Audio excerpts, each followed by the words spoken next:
안녕하세요. 이번 한 주도 잘 지내셨습니까? 저희가 매주 목요일 오전에 줌으로 모여서 성경 공부를 하는데 이번 주에는 불가피하게 이렇게 영상으로 진행하게 되었습니다. 좀 제한적이나마 이렇게 영상으로 멈추지 않고 계속해서 성경 공부를 진행할 수 있게 되어서 참 감사합니다. 부디 이 시간을 통해서 말씀에 담긴 하나님의 사랑을 더욱 깊이 깨닫고 깨달은 말씀을 우리 자녀들에게 계속해서 전하기로 도전받고 격려받는 그런 귀한 시간이 되기를 바랍니다. 오늘 함께 살펴볼 본문은 열왕기하 19장입니다. 이 19장에서 아수르가 침공했을 때 히스기야가 하나님께 기도하고 그 기도의 응답으로 하나님께서 이 아수르의 군대를 물리치시고 유다 왕국이 구원을 얻는 그런 내용입니다. 이것은 열왕기하 18장부터 20장까지 이어지는 이 히스기야에 대한 좀 여러 이야기들 중에 일부로 포함이 되어 있습니다. 그래서 넓게는 그 열왕기하 18장부터 20장까지 그 전체의 그 히스기야 이야기의 흐름 가운데에서 이 19장의 이 아수르 침공 그리고 그 패퇴 이 본문을 이해할 필요가 있습니다. 이 해당되는 이 히스기야의 이야기는 아주 그 성경에서 중요하게 다루어지고 또 이스라엘의 역사에서 아주 중요한 내용이어서 이곳 열왕기하뿐만 아니라 역대하 그리고 이사야서에도 거의 동일한 그 본문으로 수록이 되어 있을 정도로 아주 중요한 내용입니다. 크게 18장부터 20장까지의 세 가지의 내용이 나오는데요. 먼저 첫째로는 그 아수르가 1차로 침공한 내용이 나옵니다. 그게 18장 13절부터 16절까지의 내용입니다. 아수르가 처음으로 유다 왕국을 침공했고 그에 대해서 히스기야가 제물을 바쳐서 그들의 환심을 사서 돌려보내는 내용이 나옵니다. 그리고 이어서 18장 17절부터 19장까지는 아수르의 2차 침공입니다.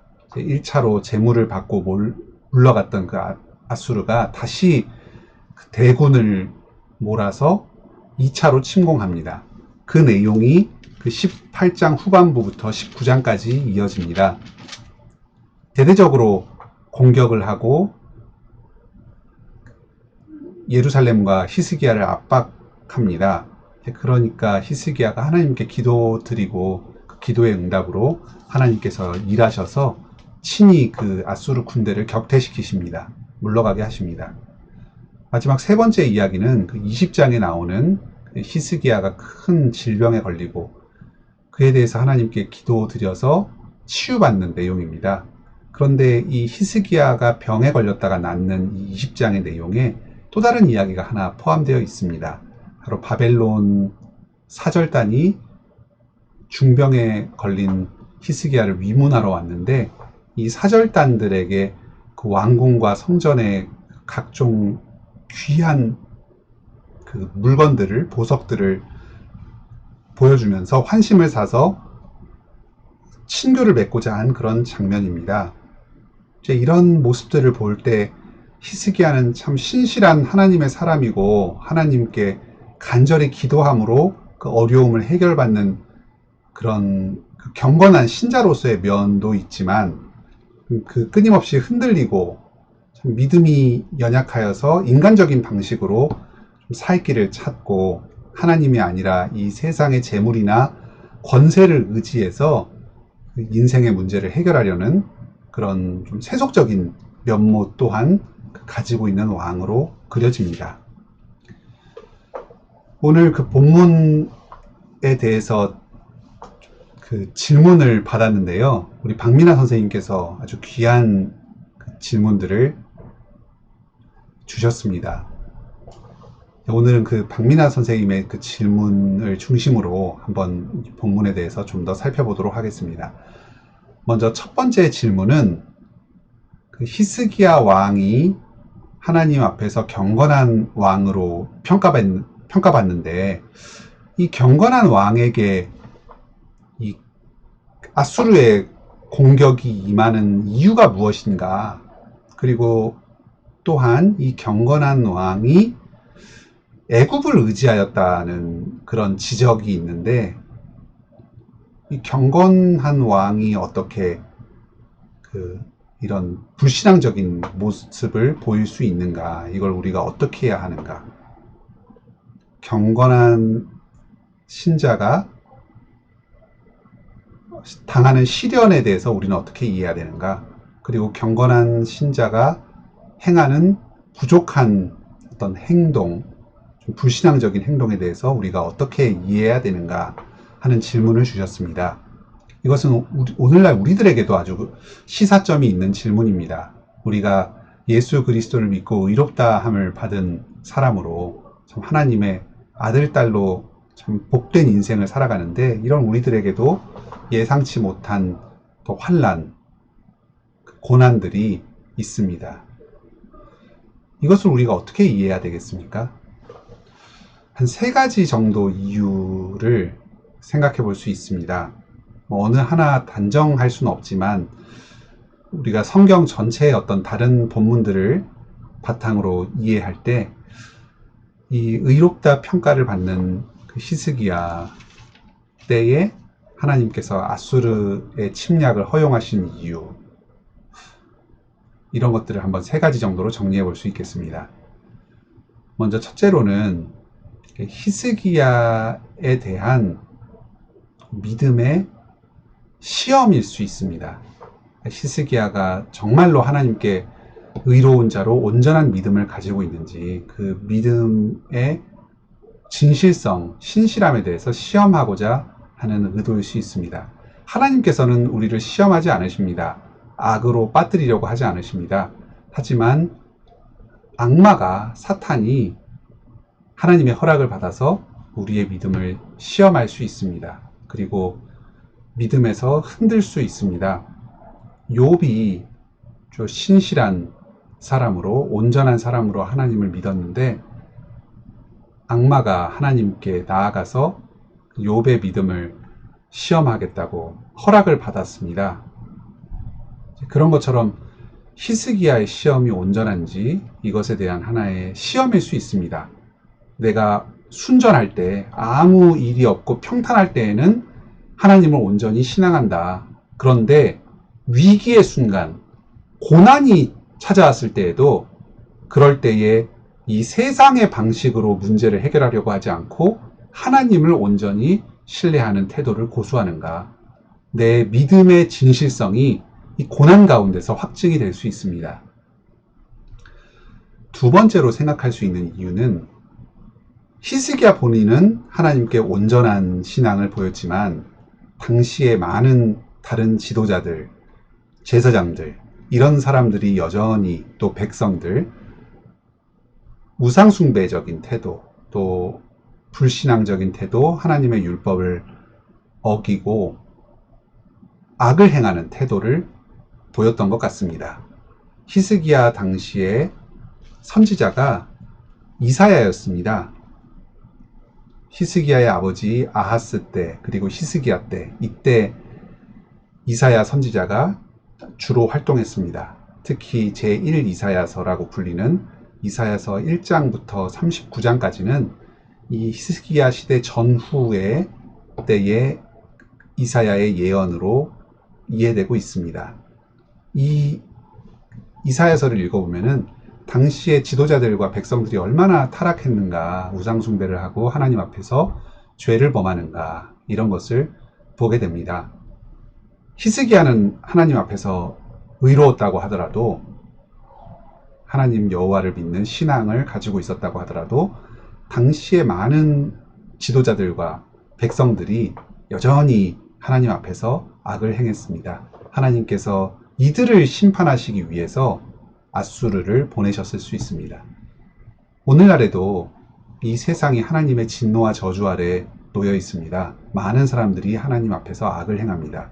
비록 우리는 신자로서, 하나님의 아들, 딸로서 하나님의 사랑을 받지만, 이 세상 전체가 하나님의 진노 아래 놓여 있고 심판을 받기 때문에 그 안에 속한 자로서 우리 또한 그 이 땅의 그 고난 가운데에 불가피하게 동참할 수밖에 없는 그런 측면이 있습니다.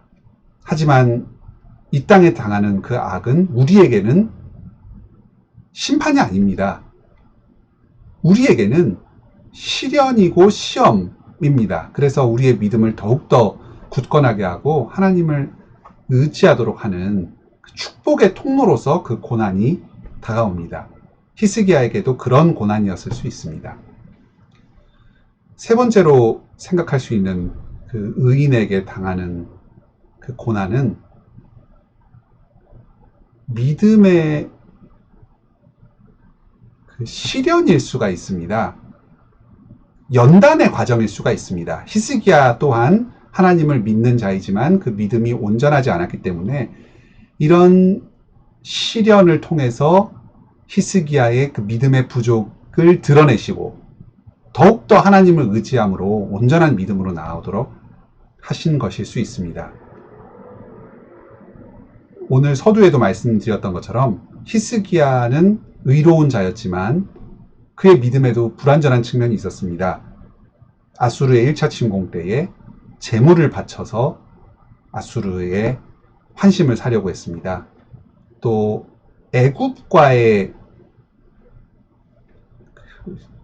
그 연합, 친교를 통해서 저 북방의 아수르를 막으려고 시도한 면이 있습니다.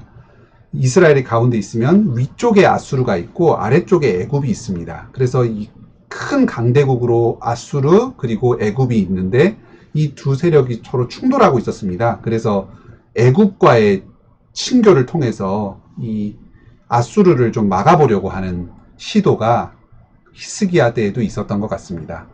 오늘 그 질문에서 히스기야가 이집트를 과연 의지했는가, 그 18장 21절에서 랍사게가 그렇게 선동을 하는데 그게 정말인가 하고 질문을 해주셨는데요. 오늘 본문에서는 자세히 나와 있지 않지만 이사야서 30장을 보면 이것이 그 히스기야 때 아하스 때의 그 히스기야의 바로 친아버지입니다. 그 아하스 때 있었던 그 예언인데 그 이사야서 30장을 보면 유다 왕국이 애굽을 의지해서 헛되게 그 나라의 안정을 꾀한다. 그런 그 심판의 말씀을 내려주십니다. 그래서 그 당대의 히스기야의 아버지 때부터 히스기야 때에 이르기까지 실제로 애굽과 친교를 하고자 하는 그런 시도가 있었던 것 같습니다. 여기에 히스기야도 일정 부분 그 가담을 했을 가능성도 있습니다. 이것은 20장에서 히스기야가 바벨론과의 협력을 통해서 아수르를 견제하려고 했던 이런 태도에서도 보여집니다. 이렇게 좀 그 불안정한 그 믿음의 부족을 드러내면서 더욱 하나님만을 신뢰하도록 이런 시련을 주셨을 수 있습니다. 히스기야에게 임했던 그 국가적인 재앙, 아수르의 침략, 또 히스기야의 그 개인적인 질병, 이런 것들을 통해서 히스기야로 하여금 정신을 번쩍 들게 하고 회개하면서 하나님께로 다시 나아오도록 하는 그런 측면이 있습니다. 오늘날 우리들에게 또한 하나님께서 계속해서 어떤 시련을 주시면서 우리의 믿음을 확인시키고 더욱더 주님만을 의지하도록 우리를 정결하게 다듬어 가시는 그런 은혜로서 시련을 주시기도 합니다. 그 첫 번째 질문은 지금 대략 답변이 된 것 같고요. 이제 두 번째 질문입니다. 랍사게가 18장 25절에서 너희가 섬기는 주님의 허락을 받고 왔다 이런 말을 하는데 실제로 이 주님의 허락을 받았다고 보는 게 합당한지 그 질문을 해주셨습니다. 일단 랍사게의 말 자체는 실제 하나님의 계시를 받고서 진실되게 그렇게 이야기를 하는 것으로 볼 수 있을지는 좀 의문스럽습니다. 왜냐하면 지금 이 18장 25절의 그 랍사게의 말은 전체적으로 하나님을 조롱하면서 이 이스라엘의 항복, 그 하나님을 의지해서 아수르를 저항하고자 하는 그런 태도를 꺾고 무장 해제하고 그냥 백기투항해라, 항복해라 하는 그런 맥락에서 한 말입니다. 하나님을 조롱하고 또 유다에게 하나님이 아니라 아수르를 의지해라 하는 좀 아주 무신론적인, 오히려 반신앙적인 그런 태도, 적대적인 그런 태도를 보이면서 하는 말의 일부입니다. 그래서 이것이 진짜로 하나님의 계시를 받아서 한 말이라고 좀 이해를 하기에는 어려움이 있지 않는가. 너희는 하나님을 의지하는 게 아무 쓸모가 없다. 그리고 우리가 바로 너희가 믿는 그 하나님의 허락을 받고 온 것이다. 그러니까 우리에게 항복해라. 어서 하나님 말고 아수르를 의지해라. 하는 식으로 막 말을 그냥 갖다 붙인 것 같습니다. 설득하기 위해서 끌어올 수 있는 여러 가지 논리들을 동원하면서 너희가 말하는 대로 천지를 주관하신다면 우리가 지금 여러 나라들을 승리하면서 너희를 침략한 것, 이것 자체가 주님의 허락을 받고 온 것 아니겠느냐? 뭐 그런 정도의 어떤 논리가 아니겠는가 싶은 생각이 듭니다. 실제로 이 26절을 보면 질문하신 25절 바로 다음 절인데요. 여기 이 유다의 장관들이 통사정을 합니다. 랍사게여, 지금 유다 말, 히브리 말을 사용해서 우리에게 이런 여론전을 펼치는데 그러면 우리 이스라엘 백성들이 다 듣고 혼란스러워하지 않겠습니까? 제발 아람어를 아수르의 공식 언어인 아람어를 사용해서 말씀을 해주십시오. 그러면 우리 백성들은 못 알아듣고 우리 통역하는 사람들만 알아듣고 너희의 이야기를 답변을 하겠습니다. 그런 식으로 사정을 합니다. 랍사게가 이 말을 한 것 자체가 히스기야 왕만을 상대로 한 말이 아니라 이 유다 백성들, 이 예루살렘 성에 살고 있는 그 백성들에게 실제적인 영향을 미쳐서 이들의 전쟁 의지, 항전 의지를 좌절시키고 무력화하기 위한 그런 여론전의 성격을 띠고 있다는 것이 이런 데서 드러납니다. 그래서 이런 거짓된 말로 막 하나님을 인용하면서 아무렇게나 말을 하는, 마치 예수님을 시험하는 그런 사탄과 같은 하나님을 끌어들여서 믿음을 흔드는 그런 세상의 모습을 보여주기도 합니다. 우리가 이런 점에서 깨달을 것은 이 세상이 불신앙적인 얘기를 할 때에 어떤 성경의 가르침이나 하나님을 들먹이면서 이야기하는 그런 시도들이 있다는 겁니다.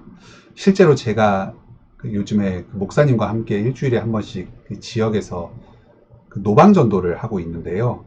복음 전도지를 나눠드리면서 예수 그리스도의 복음을 전합니다. 실제로 많은 분들을 거리에서 뵙는데 아주 호의적으로 복음을 받아들이는 분이 있는 반면에 이 복음에 대해서 강하게 거부하는 분들도 종종 만나게 됩니다. 지난주에 뵈었던 한 분은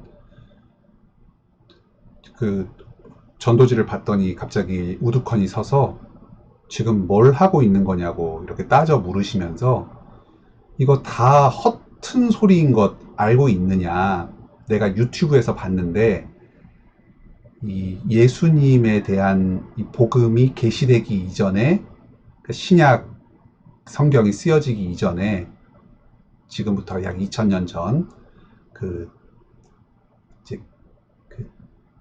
주후 이제 3년에서 뭐 30년 정도 되는 예수님의 실제 사역 기간 이전에 구약 시대 때 고대 이집트나 뭐 메소포타미아 지역에서 죽은 자가 부활한다. 또 여성이 동정녀로 잉태된다. 뭐 그들에게 12명의 제자가 그에게 12명의 제자가 있다. 이런 예수님과 굉장히 유사한 것처럼 보이는 그 신화가 6개 정도 발견되었다. 이런 이야기를 자기가 유튜브에서 봤다는 겁니다. 이제 그러면서 실제 그 예수 그리스도의 복음은 전혀 신빙성이 없는 이야기고 사람이 꾸며낸 이야기인데 지금 이것을 가지고 나에게 설득을 하려고 이 전도지를 들이대냐, 일단 허튼 짓 하지 말고 당장 돌아가라, 뭐 이런 취지로 저에게 그 말씀을 해주셨는데요. 이런 식으로 이제 세상에서 무신론을 전파할 때에 하나님에 대해서 전혀 부인하는 것이 아니라 성경의 내용을 일부 인용을 하면서 그것이 옳다고 치되 이것이 뭐 어떤 고대 이집트나 메소포타미아의 신화를 비슷하게 차용한 또 다른 신화의 일부다, 이런 식으로 그 성경의 내용을 인용해서 어떤 반신앙적인 내용을 퍼뜨리는 그런 경우들이 있습니다.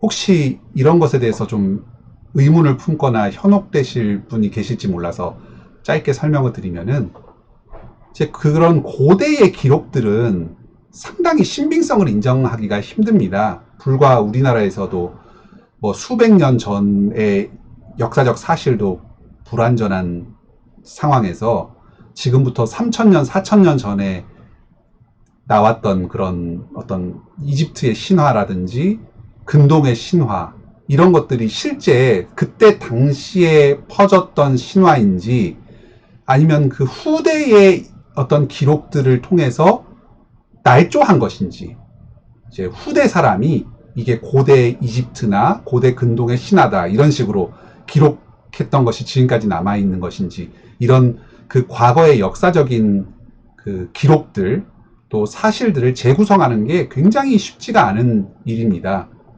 출처를 알 수 없는 그런 유튜버들의 이야기로 그것을 그렇게 설득력 있는 주장으로 받아들이기가 쉽지가 않습니다. 과연 고대 근동에서 실제로 그러한 신화, 예수님과 비슷한 동정녀 탄생이라든지 죽었다가 부활하는 그런 신화들이 실제로 있었겠는가, 아니면 그 후대의 적그리스도적인 사람들이 또 이방 이교도들이 만들어낸 그런 이야기들인가, 이런 것들을 알기가 대단히 어렵습니다. 또 둘째로, 설령 그런 신화가 있었다고 하더라도 예수님의 복음이 그 신화의 영향을 받아서 만들어졌는지, 오히려 거꾸로 그런 신화들 자체가 구약에 계시된 예수 그리스도의 복음이 반영되어서 하나님께서 계시하신 그 말씀이 여러 족속들의 구전으로 전승이 된 흔적으로서 그런 여러 가지 신화들이 생겨난 것인지, 그런 선후 관계를 따지는 게 불가능합니다. 우리로서는 그런 신화들로 말미암아서 신약 성경이 날조되었다 이렇게 믿겨지지 않고, 오히려 구약에서부터 계시된 이 메시아에 대한 계시가 각 부족들, 족속들 사이에서 전승된 것이 신화의 형태로 남아있다, 이렇게 보는 것이 좀 더 설득력이 있겠습니다. 그래서 이러한 주장들이 굉장히 뭐 마치 어떤 중요한 근거가 되는 것처럼 막 유튜브에서 신빙성을 갖추기 힘든 그런 형태로 사람들에게 퍼져서 그 잘못된 그 편견을 형성하고 믿음을 깎아내리는데, 사실 뭐 그런 것들에 별로 동요될 필요도 없고 설득력이 그다지 있지도 않습니다. 우리 기독교 신앙이라는 게 그렇게 허약하지도 않습니다. 믿음의 영역이 있긴 하지만 많은 부분은 합리적으로도 그런 그 불신자들, 무신론자들의 주장을 충분히 반박할 수 있습니다. 어쨌든 다시 오늘 본문으로 돌아와서 이 랍사계의 이러한 그 주장은 실제 하나님의 계시로 말미암는 것보다는 제 그 이교도가 이스라엘 백성들의 어떤 신앙을 깎아내리기 위해서 막 논리를 마구잡이로 동원한 그런 결과라, 이렇게 이해를 할 수 있겠습니다. 그런데 그것과 별개로 이 사람의 말은 참말입니다.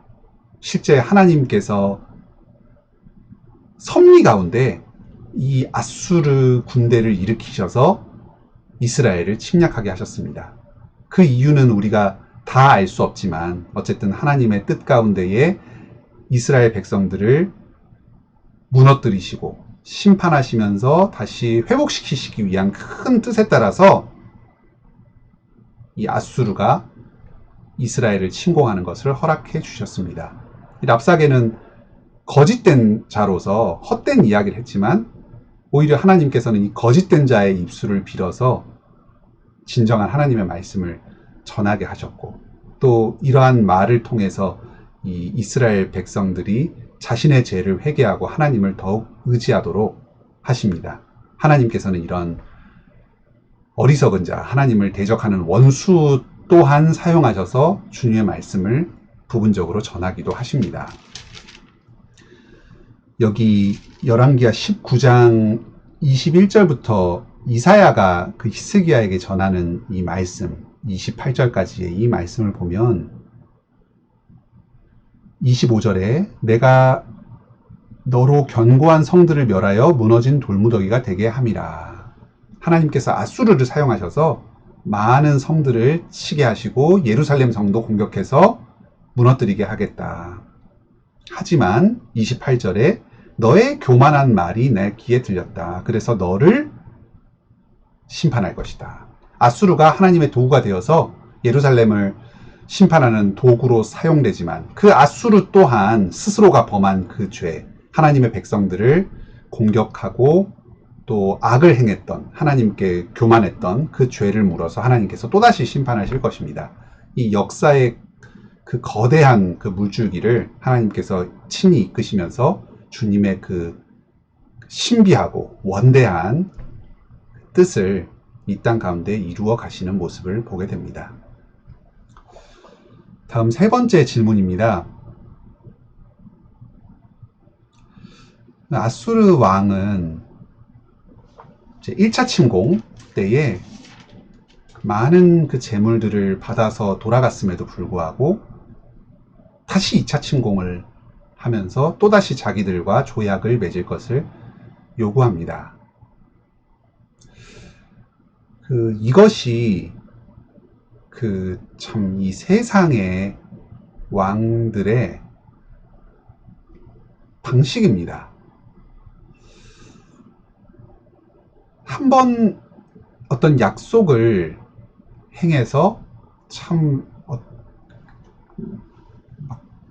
간이며 쓸개며 다 내줄 것처럼 그렇게 하고, 그래서 어르고 달래고 하면서 자기를 의지하면 모든 게 다 형통할 것처럼 약속하지만 조금 시간이 지나고 또 이해관계가 바뀌면은 금세 돌아서서 이제 나를 또 협박하고 새로운 어떤 이익을 추구하기 위해서 희생을 강요합니다. 이것이 세상의 방식이고 마귀 사탄이 우리에게 요구하는 바입니다. 하나님의 말씀이 아니라 자신의 말, 이 세상의 원리를 따라서 자기에게 나오면은 행복을 가져다 주고 생명을 줄 것처럼 이야기하지만 속이는 자입니다. 죄의 결과는 사망입니다. 죄를 지으면 행복과 쾌락과 영생을 줄 것처럼 우리를 속이지만 마치 뱀과 같이, 하와를 유혹한 뱀과 같이 선악을 알게 하는 나무 열매를 먹으면 하나님처럼 된다, 영원히 살게 된다 하고 유혹하지만 그 결과는 오히려 영원한 죽음이었습니다. 이 세상의 허위를 이 아수르 왕의 이 손바닥 뒤집듯 뒤집히는 이 태도를 통해서 우리가 생생하게 보게 됩니다. 실제 이 2차 침공 때에도 이 사네립과 랍사게가 이야기하는 것처럼 협정을 맺었다면은 이제 그것도 또한 헛된 일이 되었을 것입니다. 또 시간이 지나면서 이해관계가 변화하고 그러면 얼마든지 예루살렘을 침공했을 것입니다. 이것을 통해서 우리가 이 세상을 의지하는 것이 얼마나 헛된가. 사람의 마음도 변화하고 상황도 변화하는데 이러한 어떤 상황과 그 현실적인 이해관계 이런 것을 의지하고 이것을 기준으로 우리의 판단과 행동의 기준을 정하는 것이 얼마나 헛되고 불안정한가 이런 것을 잘 깨닫게 됩니다. 오직 우리 구주 예수 그리스도 하나님 아버지의 변치 않는 말씀만을 붙잡아야 하겠습니다. 그럴 때 신실하신 하나님께서 우리와 동행하시며 우리의 인생길을 책임져 주십니다. 그 다음으로 귀한 나눔의 말씀을 또 하나 적어 주셨습니다. 히스기야를 통해서 이제 부족한 이 히스기야를 주님께서 계속해서 붙들어 주시고 약속의 말씀을 의지하도록 세워주신다. 흔들리고 때로는 순종하지 않지만 하나님께서 이들을 포기하지 않으시고 신실하게 붙잡아 주신다 하는 이 내용을 통해서 참 나 또한 다시금 이 세상에 그 현혹된 그 마음을 바로잡아서 오직 주님만을 의지하는 대로 나아가겠다 하는 이런 귀한 결심과 다짐을 적어주셨습니다. 참 박 선생님의 귀한 나눔에 감사드립니다. 그 이 내용을 조금 더 설명을 드리자면 오늘 그 열왕기하 18, 19장 그리고 20장까지의 이 내용은 그 히스기야와 유다 백성들에게 크게 두 가지의 소리가 들려오는 것을 보여줍니다. 먼저 첫째는 세상의 소리입니다. 아수르의 소리, 사네립의 소리, 또 여기 랍사게의 소리. 이 소리는 굉장히 크게 들려옵니다. 여기 열왕기하 18장의 아주 긴 내용, 또 19장의 사네립의 편지, 굉장히 크고 자세하게 그리고 아주 노골적으로 위협하기도 하고 어떤 좋은 것을 약속하기도 하는 식으로 계속해서 이 소리가 들려옵니다. 반대쪽에는 하나님의 소리가 있습니다. 이사야를 통해 전해주신 하나님의 말씀입니다. 여기 그런데 오늘 본문에서는 이 말씀이 아주 미세하게 들립니다. 여기 19장입니다. 6절, 7절입니다. 이사야가 그들에게 이르되 너희는 너희 주에게 이렇게 말하라. 여호와의 말씀이 너는 아수르 왕의 신복에게 들은 바 나를 모욕하는 말 때문에 두려워하지 말라. 내가 한 영을 그의 속에 두어 그로 소문을 듣고 그의 본국으로 돌아가게 하고 또 그의 본국에서 그에게 칼에 죽게 하리라. 요만큼이 이사야를 통해서 전해주신 하나님의 말씀입니다. 앞에 18장의 이 긴 내용, 사네립의 말, 또 이 랍사게의 이 어떤 여론전, 그리고 19장에서 또 그 아수르 왕이 전해준 이 긴 편지의 내용, 이런 것들은 굉장히 분량도 길고 자세하게 나와 있는데 이사야를 통해 주신 하나님의 말씀은 굉장히 짧고 담백합니다. 내용이 두려워하지 말아라. 내가 그들을 심판하겠다. 끝. 뭐 어떻게 두려워하지 말라는 건지 너의 마음의 두려움이 이런 거지 저런 거지. 그런데 이것은 전혀 두려워할 필요가 없어. 왜냐하면 이렇기 때문에 저렇기 때문에. 그런 내용도 없고 그냥 두려워하지 말아라. 내가 그를 죽게 하리라. 이렇게 죽게 한다. 저렇게 죽게 한다. 너는 이런 점에 대해서 망설이고 고민하겠지만 그런 건 고민할 필요가 없어. 나는 이렇게 하고 저렇게 하고 저렇게 해서 이렇게 죽게 될 거야. 이런 게 아니고 그냥 칼에 죽게 하리라. 아주 단순한 한마디, 담백한 한마디입니다. 그런데 실제 이 많고 자세하고 우리의 마음을 아주 뒤흔들고 현혹시키는 이 말이 능력이 있었습니까? 아니면 이 단순하고 담백한 하나님의 말씀이 결국 승리하고 능력이 있었습니까? 하나님의 말씀입니다. 오늘도 마찬가지입니다. 세상은 막 눈에 보여주고 번쩍번쩍 합니다. 우리의 마음에 굉장히 막 와닿게 어떤 생각들을 주입시키고 우리의 마음을 뒤흔듭니다. 반면에 하나님의 말씀은 굉장히 담백합니다. 우리와 거리가 있어 보입니다. 실제 우리의 마음을 그렇게 막 흔들고 감동시키는 면에서도 약하게 느껴지기도 합니다. 그런데 실제로 우리의 삶을 규정하고 우리의 현실에 영향을 미치는 그 말씀은 세상의 말이 아닙니다. 사내립과 랍사게의 말, 미디어의 말, 어떤 돈이 주는 말, 사람들이 주는 말, 이 문화와 세상 조류가 우리에게 주는 메시지, 이런 것이 아닙니다.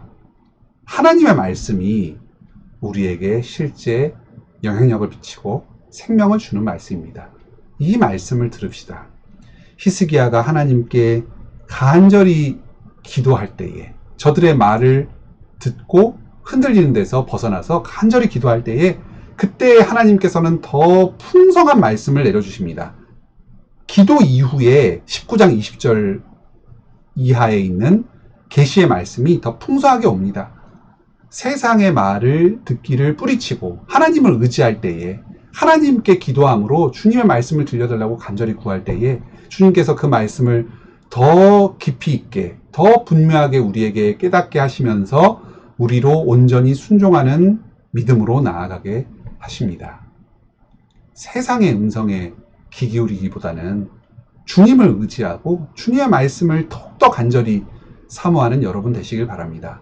기도함으로 주님께 간구하시기 바랍니다. 그러면 주님께서 더욱 분명하게 말씀을 깨닫게 해주시고 여러분의 믿음을 지키실 것입니다. 세상이 아니라 하나님을 의지하여서 나아가도록 인도하여 주실 것입니다. 모두 이 말씀을 통해서 이 주님의 사랑을 깊이 깨달으시기를 바랍니다. 이 세상 가운데 우리가 알 수 없는 이유 때문에 여러 시련과 고난과 장애물들이 있지만 그때에 거기에 믿음이 걸려서 넘어지지 아니하고 오직 하나님과 우리 구주 예수 그리스도를 의지함으로 이 시험 다 이기고 천국을 향해 나아가는 여러분들이 되시길 바랍니다.